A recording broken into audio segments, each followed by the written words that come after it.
Hello everyone, good morning to all of you. तो finally सूर्य और चंद्रमा पर सफलतापूर्वक परचम लहराने के बाद अब भारत बढ़ रहा है शुक्र की तरफ। जी हाँ, बहुत जल्दी ही लॉन्च होने वाला है शुक्रयान, जो शुक्र से रिलेटेड यानी वीनस से रिलेटेड सारी स्टडी करेगा। जिस तरीके से चंद्रयान फाइनली चंद्रमा पर पहुंचा और आपका आदित्य 11 जो सूर्य के कई सारी चीज़ों के बारे में आपका स्टडी करने के लिए लॉन्च हो चुका है, वो भी अपने ऑर्बिट पे सारी इंफॉर्मेशन कलेक्ट कर रहा है। तो अब आपके जो इसरो के चीफ हैं सोमनाथ सर के द्वारा बता दिया गया है कि हम बहुत जल्द ही शुक्रयान को ही लॉन्च करने वाले हैं, जो पूरी इंफॉर्मेशन कलेक्ट करेगा आपके शुक्र यानी वीनस की, जो नियरेस्ट टू द अर्थ है, क्लोजेस्ट है। आपको पता ही है कि दूसरा सबसे नज़दीक का ग्रह है और ट्विंस यानी अर्थ के ट्विंस के नाम से भी जाना जाता है, ब्राइटेस्ट स्टार के नाम से जाना जाता है। ठीक है, ब्राइटेस्ट प्लैनेट है आपको पता, ये सब बेसिक्स क्वेश्चंस वगैरह आपसे पूछ लिए जाते हैं। साइज डेंसिटी में काफ़ी क्लोज है आपके किसके, सूर्य पृथ्वी के, तो इसलिए उसको ट्विंस का दर्जा दिया जाता है। तो कई सारी खोजें आपकी आने वाली हैं। जब आपका शुक्रयान लॉन्च होगा तो आपके जो इसरो के चीफ हैं उन्होंने फाइनली कंफर्म कर दिया है कि हम बहुत जल्दी भी मतलब महीने 2 महीने में भी नहीं होने वाला है, ये ऐसा पॉसिबिलिटी आ रहा है कि हम लॉन्च करेंगे दिसंबर 2024 के आसपास। ठीक है, तो अभी तो ऑफिशियली इसका नाम भी नहीं रखा गया है। तो वही जिस तरीके से आपके चंद्रमा के बारे में जानकारी के लिए मून के लिए चंद्रयान है, आदित्य 11 तो इसका था आपका, फिर उसके तरीके से शुक्र के लिए वीनस के लिए रहेगा तो शुक्रयान रहेगा। तो एक तरीके से नाम तो फिक्स ही समझिए। तो ये सारी बातें उन्होंने बताया, जो आपका इसरो के द्वारा किया गया सारा प्रोग्राम। अभी हाल ही में चंद्रयान सफल हुआ, आदित्य 11 सफल हुआ, तो उन्होंने फाइनली बोला कि हम लोग Venus is already configurated, adding that payloads have been developed कर दिया गया है फॉर द फ्यूचर मिशन। ठीक है, इंडिया मिशन टू वीनस, जो क्या होगा शुक्रयान होने वाला है। तो इन्होंने सारी बातें भी बताई शुक्र से रिलेटेड।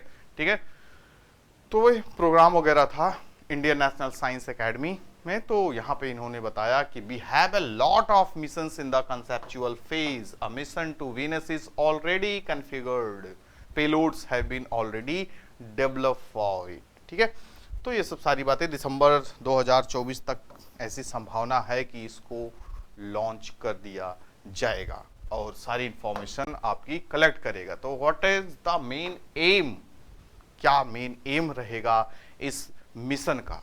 तो हमें पता है कि काफ़ी इंटरेस्टिंग प्लैनेट है। ठीक है, हमारे लिए सबसे नज़दीक है।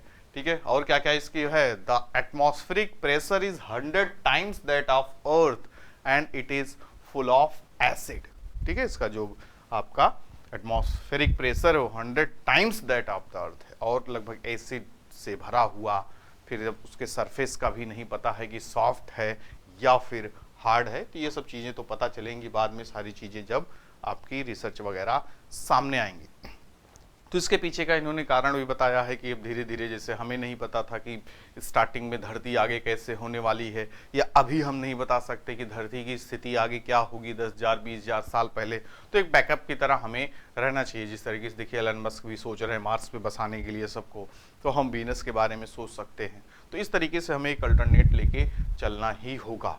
तो इस वजह से हम सारी चीज़ों को क्या करेंगे, एक्सप्लोर करेंगे, खोजेंगे कि वहाँ पर कितने चांसेस हैं।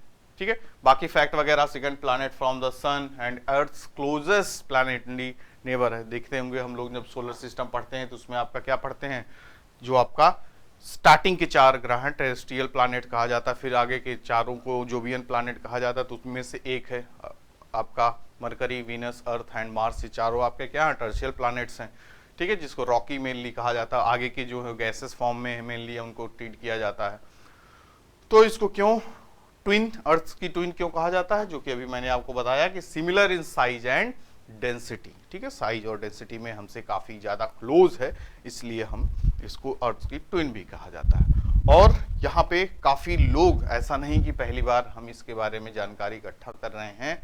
आपकी जो यूरोपियन आपकी स्पेस एजेंसी है उसने भी काफ़ी एक्सप्लोर वगैरह किया है। वीनस एक्सप्रेस के नाम से था, जो 2006 से लेके 16 तक पूरा ऑर्बिट का चक्कर वगैरह लगाया, इंफॉर्मेशन कलेक्ट किया। जापान की जो आपकी क्या थी, आकाशतुस्की वीनस क्लाइमेट ऑर्बिटर था जो 2016 से चक्कर लगा ही रहा है। नासा ने भी अपना Parker solar probe has multiple fly बाइस ऑफ वीनस कर चुका है। तो ये सब चलते आए हैं, चलते रहे हैं, तो हम भी इस क्षेत्र में एक बड़ा कदम उठाने वाले हैं जो कि आपको पता चलेगा और काफ़ी कुछ हम एक्सप्लोर करेंगे वीनस से रिलेटेड, ठीक है। और कई सारे फैक्ट्स हैं जो वीनस से रिलेटेड पूछे जा सकते हैं, क्योंकि अब ये खबरें लाइमलाइट में रहेंगी। हमें पता है वीनस और यूरेनस क्या हैं, आपका जो ऑर्बिट पे चक्कर लगाते हैं एक्सिस पर, वो क्या है, ईस्ट टू वेस्ट है। बाकी सारे जो प्लैनेट्स हैं आपके वेस्ट टू ईस्ट लगाते हैं। तो ये सब बेसिक वगैरह तो आपको पता होनी चाहिए, बचपन से पढ़ते आ रहे हैं।